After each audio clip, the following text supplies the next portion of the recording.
So hey guys, welcome to my channel. आज हम बात करेंगे एक ऐसी सल्तनत के बारे में जो कभी पूरे बर्र सगीर पर हुक्मरानी करती थी। ऐसी रियासत जिसके महल्लात सोने से जगमगाते थे। आखिर क्या वजह बनी इस सल्तनत के ज़वाल की? 1707 में औरंगज़ेब आलमगीर के वफ़ात के बाद ये सल्तनत अंदर से खोखली होती गई। तख्त के लिए शहज़ादों की लड़ाइयाँ बढ़ती गईं और सूबाई गवर्नर मजबूत से मजबूत तर होते रहे।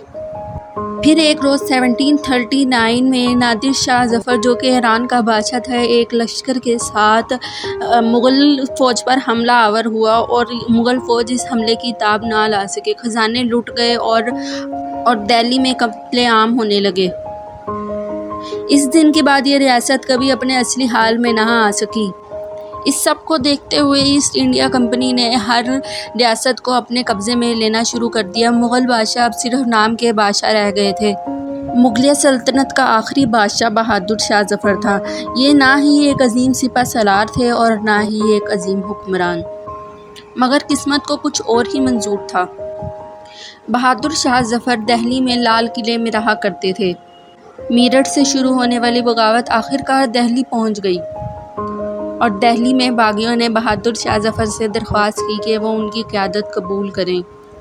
बहादुर शाह ज़फ़र ने हिचकिचाहट के बाद भी ये क़यादत कबूल कर ली।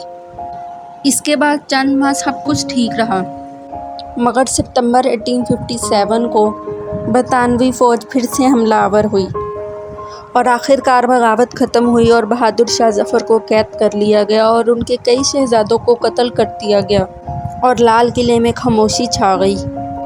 बहादुर शाह ज़फ़र पर मुकदमा चला और उन्हें रंगून भेज दिया गया और वहीं एक कमरे में उन्हें कैद कर दिया गया और वहीं आपका इंतकाल हो गया। आपका इंतकाल 1862 में हुआ और 1858 में बरतानवी हुकूमत ने मुग़लिया सल्तनत को बाज़ाब्ता ख़त्म कर दिया।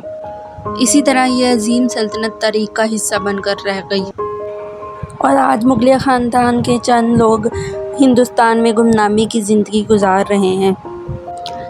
अगर आपको ऐसी और तरह की वीडियोस पसंद हैं तो please subscribe to my channel for more videos.